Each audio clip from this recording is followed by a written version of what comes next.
Meu filho saiu de casa quando tinha 19 anos. Hoje ele teria 46, e eu ainda não sei se ele está vivo. Durante 27 anos, eu esperei ouvir o barulho do portão. Não ouvi. E o pior é que ele não saiu fugindo. Ele saiu depois de uma conversa pequena, pequena demais para destruir uma vida inteira. Quando as pessoas falam sobre filhos que vão embora, elas imaginam grandes conflitos, brigas feias, palavras que não podem ser desditas, portas batidas com raiva. A minha história não teve nada disso, e talvez por isso ela doa até hoje. Meu filho saiu de casa numa terça-feira comum. Não era feriado, não era fim de semana. Era um dia tão comum que ninguém lembraria dele se algo não tivesse dado errado. Eu tinha acabado de chegar do trabalho, cansado, com a cabeça cheia de contas e preocupações. Ele estava sentado no sofá, olhando para a televisão desligada. Aquilo deveria ter me chamado a atenção, mas eu não vi. Eu nunca fui bom em perceber o silêncio dele. Naquela época, eu acreditava que ser pai era fazer o que precisava ser feito. Trabalhar, pagar contas, garantir que nada faltasse. Afeto, conversa, escuta. Eu achava que isso era consequência, não obrigação. Meu filho sempre foi quieto. Enquanto outras crianças falavam demais, ele observava. Enquanto outras reclamavam, ele engolia. Eu dizia com orgulho que ele não me dava trabalho. Hoje eu sei que isso não era elogio, era descuido. Ele passava muito tempo no quarto. Gostava de música, de livros, de coisas que eu nunca perguntei direito o que eram. Às vezes eu batia na porta, perguntava se estava tudo bem. Ele respondia que sim, e eu acreditava, porque era mais fácil acreditar do que entrar. Nossa casa não era um lugar violento, nunca foi, mas também não era um lugar de conversa profunda. Era uma casa de horários, de rotina, de silêncio. Eu chegava do trabalho querendo silêncio. Ele já vivia em silêncio. Algumas mudanças começaram antes dele sair. Ele passou a chegar mais tarde. Falava menos ainda. Evitava ficar na mesma sala que eu. Eu via, mas fingia não ver. Achava que era fase. Todo pai acha. Uma noite, ele chegou e foi direto para o quarto sem jantar. Eu fiquei irritado. Fui até a porta e disse algo que hoje me arrependo de lembrar. Essa casa não é hotel. Ele não respondeu, e eu não esperei resposta. Voltei para a sala convencido de que estava certo. Convencido demais para perceber que aquele silêncio não era respeito, era desistência. 2 dias depois dessa frase, meu filho saiu de casa. Sem mala grande, sem despedida longa. E eu achei que ele voltaria. Eu não fazia ideia de que aquela seria a última vez que ouviria a porta se fechar atrás dele. Depois daquela noite em que eu disse que aquela casa não era hotel, o clima ficou estranho. Não houve pedido de desculpas de nenhum dos lados. Eu esperei que ele viesse falar comigo. Ele esperou que eu fosse atrás. Nenhum de nós cedeu. Na manhã seguinte, ele saiu cedo. Nem tomou café. Minha esposa comentou que ele parecia diferente, mais quieto do que o normal.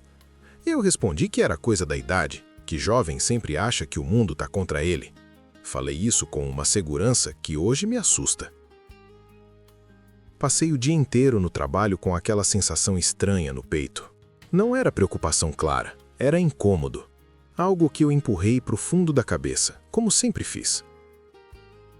Quando cheguei em casa naquela tarde, ele estava sentado na mesa da cozinha. Não no sofá, não no quarto, na mesa. Aquilo já dizia alguma coisa. Ele falou com calma, não levantou a voz. Disse que precisava conversar. Eu lembro de ter pensado, agora ele vai pedir alguma coisa? Ele disse que não se sentia bem naquela casa. Disse que se sentia invisível, que tudo o que fazia parecia errado, que nunca era ouvido de verdade. Enquanto ele falava, eu não escutava, eu preparava respostas. Isso é algo que demorei anos para perceber. Quando alguém fala de dor e você prepara a defesa, você já perdeu. Eu disse que ele estava exagerando, disse que eu sempre fiz tudo por ele, disse que a vida não era fácil para ninguém, disse que ele precisava ser mais forte. Ele ficou em silêncio por alguns segundos. Depois disse algo simples, mas que ficou gravado em mim. Eu só queria que o Senhor tivesse me ouvido uma vez. Naquele momento, eu achei que aquela conversa terminaria ali, que no dia seguinte tudo estaria normal. Hoje eu sei que muitas histórias terminam assim, não com gritos, mas com alguém cansando de tentar explicar o que sente. Talvez quem esteja ouvindo essa história agora já tenha vivido algo parecido. Talvez não com um filho, mas com alguém que parou de falar porque cansou de não ser ouvido. Depois dessa frase, ele levantou, não chorou, não bateu a porta. Pegou uma mochila que já estava pronta. Isso foi o que mais me assustou depois. Ele já tinha decidido. Eu perguntei para onde ele ia. Ele respondeu que ainda não sabia. Disse que precisava sair. Só isso. Eu poderia ter parado tudo ali. Poderia ter pedido para ele ficar. Poderia ter pedido desculpa. Poderia ter dito que não sabia ser pai, mas que queria aprender. Eu não fiz nada disso. Eu fiquei parado, orgulhoso, convencido de que ele estava sendo injusto comigo. Quando a porta se fechou, eu senti raiva. Não tristeza. Raiva. Pensei, ele vai voltar quando perceber que o mundo não é fácil. No primeiro dia, eu não me preocupei. No segundo, comecei a olhar o relógio mais vezes. No terceiro, comecei a prestar atenção em qualquer barulho no portão. Minha esposa perguntou se eu achava que ele voltaria. Eu disse que sim. Disse com firmeza. Disse como quem precisa acreditar nisso para não encarar outra coisa. O quarto dele ficou exatamente do mesmo jeito. A cama arrumada, as coisas no lugar, ninguém mexeu. Era como se mexer fosse aceitar que ele não voltaria rápido. Com o passar dos dias, eu comecei a perceber que aquela casa estava diferente. Não mais silenciosa, ela sempre foi, mas vazia. Se você já perdeu alguém que ainda está vivo, você sabe do que eu estou falando. É uma ausência que não tem corpo, mas ocupa espaço.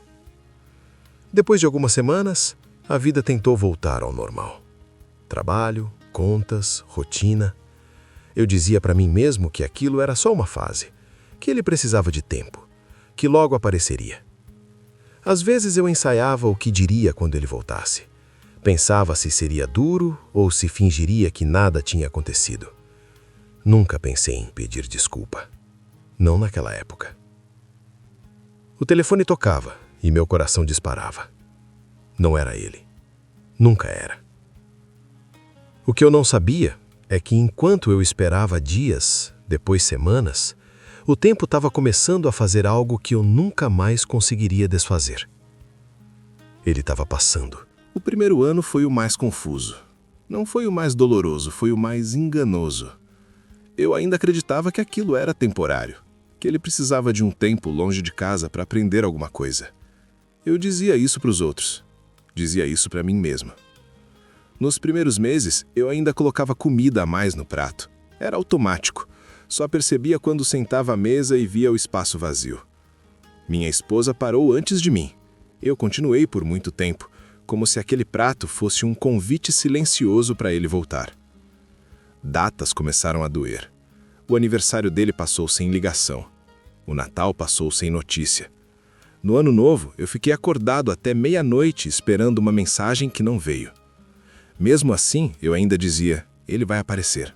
Depois de alguns meses, eu pensei em procurá-lo. Mas procurar como? Ele não deixou endereço, não deixou telefone, não deixou pistas. Eu não conhecia bem os amigos dele. Nunca achei que precisaria. Perguntei para algumas pessoas. Ninguém sabia de nada. Alguns diziam que ele tinha sido visto aqui ou ali. Nada concreto. Cada informação falsa reacendia uma esperança curta demais. Houve noites em que eu pegava o carro sem saber para onde ir. Dirigia devagar pelos bairros próximos, olhando para cada rosto jovem que passava. Voltei para casa muitas vezes com vergonha de mim mesmo.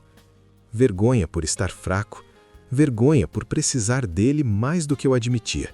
Ninguém ensina um pai a perder um filho que ainda está vivo. Não existe luto claro, não existe ritual, não existe despedida. Existe só uma espera estranha, sem prazo, sem explicação. Talvez quem esteja ouvindo isso agora saiba exatamente do que eu estou falando. Às vezes a ausência machuca mais do que a perda definitiva. Com o passar do tempo, A espera muda de forma. Nos primeiros anos, eu esperava todos os dias. Depois, comecei a esperar só em datas especiais. Depois, comecei a esperar só quando o telefone tocava tarde da noite. Eu envelheci nesse processo. Meus cabelos mudaram, meu corpo ficou mais lento, a casa ficou mais quieta ainda. E o quarto dele continuava lá, não intacto, mas presente. Em algum momento, eu percebi algo que doeu mais do que a ausência. As pessoas pararam de perguntar por ele. No começo, todo mundo perguntava. Depois de alguns anos, o silêncio dos outros começou a combinar com o meu. Foi com o tempo que a culpa apareceu. Não de uma vez. Ela veio devagar, como tudo nessa história. Eu comecei a lembrar de pequenas coisas, frases que eu disse sem pensar, momentos em que ele tentou falar e eu não ouvi, silêncios que eu confundi com respeito. Passei anos me defendendo mentalmente. Dizia que fiz o que pude. Dizia que ninguém nasce sabendo ser pai. Tudo isso é verdade, mas também é verdade que eu errei. Aceitar isso não me fez sofrer menos, mas me fez parar de mentir para mim mesmo. Se você que está ouvindo isso já se arrependeu de algo que não pode mais mudar, você sabe como é pesado conviver com essa sensação. Não é culpa que grita, é culpa que senta ao seu lado todos os dias. 10 anos passaram, depois 15, depois 20.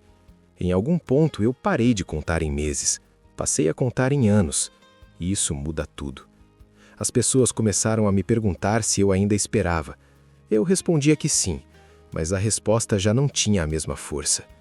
Esperar por tanto tempo cansa, não o corpo, a esperança. Mesmo assim, eu nunca fechei a porta de verdade, nunca mudei de casa, nunca desfiz completamente o quarto. Era a minha forma silenciosa de dizer: se você voltar, ainda existe lugar. Bia, é que depois de tantos anos, algo estava prestes a acontecer. Algo que me obrigaria a encarar tudo o que eu evitei durante quase 3 décadas. Depois de 20 anos, a espera muda de lugar. Ela sai da cabeça e vai para o corpo. Meu corpo começou a dar sinais de cansaço, dores que eu não tinha antes, consultas médicas, remédios diários. A vida começou a me lembrar que o tempo não estava mais ao meu favor. Em alguns momentos eu pensava: se ele voltar agora, será que ainda vai me reconhecer? Não fisicamente, eu sabia que sim, mas como pai.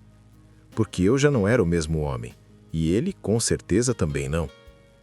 A casa começou a falar comigo, não de forma literal, mas através do silêncio.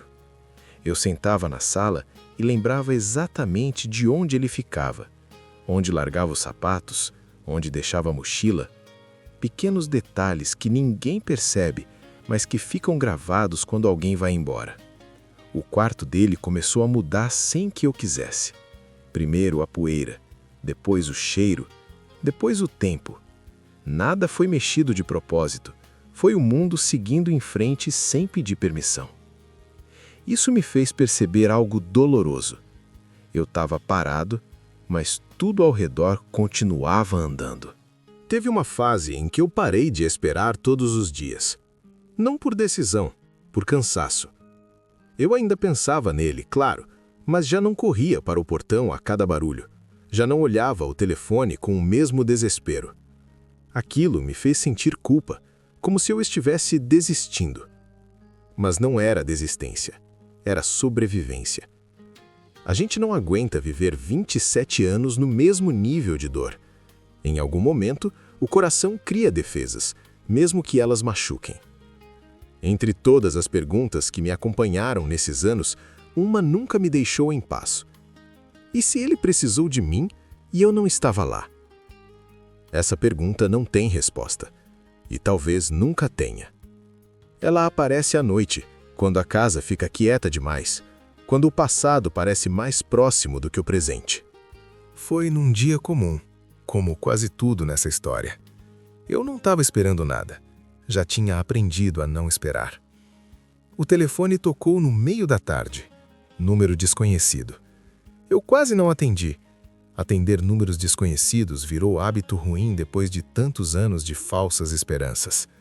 Mas alguma coisa me fez atender. Do outro lado, uma voz que eu não reconheci perguntou meu nome completo. Quando confirmei, houve um silêncio curto demais para ser normal. No começo, eu achei que fosse coisa de dias. Depois, de semanas. Mais tarde, comecei a medir o tempo em meses. Mas o tempo não parou. Ele passou por cima da gente. A ausência do meu filho virou parte da rotina. A casa continuou em pé. O trabalho continuou. Os vizinhos continuaram perguntando menos, até parar de perguntar. E nós continuamos vivendo, do jeito que dava. Minha esposa nunca fez cena, nunca levantou a voz, nunca me culpou diretamente. Mas eu via. Via quando ela deixava a porta destrancada à noite, mesmo sabendo que ninguém ia entrar. Via quando colocava comida demais na mesa e depois guardava em silêncio. Via quando dobrava as roupas dele e não tinha coragem de doar. Ela sofria de um jeito diferente do meu. Eu me fechava. Ela esperava. Durante anos, foi ela quem perguntava se havia alguma notícia, se alguém tinha ligado, se eu tinha ouvido alguma coisa. Eu respondia sempre a mesma coisa: não. E cada não parecia envelhecer um pouco mais o rosto dela. Com o tempo, eu comecei a entender algo que antes eu recusava aceitar. Talvez ele não tenha ido embora só por causa de mim. Talvez o peso maior não fosse a discussão daquela noite. Talvez fosse o olhar da mãe. O amor dela sempre foi inteiro, sem medida, sem condição. E para alguém que errou, encarar um amor assim exige uma coragem que nem todo mundo tem. Voltar significava pedir perdão, significava admitir fracasso, significava olhar para a mãe e reconhecer a dor que causou. E quanto mais o tempo passava, mais impossível parecia. O silêncio virou vergonha, a vergonha virou medo, e o medo virou distância. Os anos não avisam quando passam. Eles simplesmente passam. Meu cabelo embranqueceu, a paciência diminuiu, o arrependimento aumentou. Às vezes eu ensaiava uma conversa que nunca acontecia. Outras vezes brigava com ele em pensamento. Em algumas noites, eu só ficava sentado, olhando para a porta fechada. Minha esposa continuava esperando, mesmo quando não falava mais sobre isso. Talvez ela soubesse que desistir seria como perder o filho pela segunda vez. O tempo não cura, ele muda. Aprendi que o tempo não cura nada sozinho, ele só muda o formato da dor. Ela fica menos aguda, mas mais profunda. E a culpa, essa não diminui. Ela só aprende a ficar quieta. Hoje, quando olho para trás, sei que aquela noite não foi o fim, foi o começo de um silêncio longo demais. Se eu pudesse voltar, teria engolido o orgulho, teria escolhido o abraço, teria ficado calado. Mas a vida não anda para trás. Ela só ensina quando ainda dói. Se você chegou até aqui, é porque essa história tocou em alguma parte da sua vida. Aqui no Própria História, a gente conta histórias reais sobre família, erros que não deram tempo de consertar e silêncios que duram uma vida. Se inscreva no canal para ouvir outras histórias como essa. Talvez a próxima seja a sua.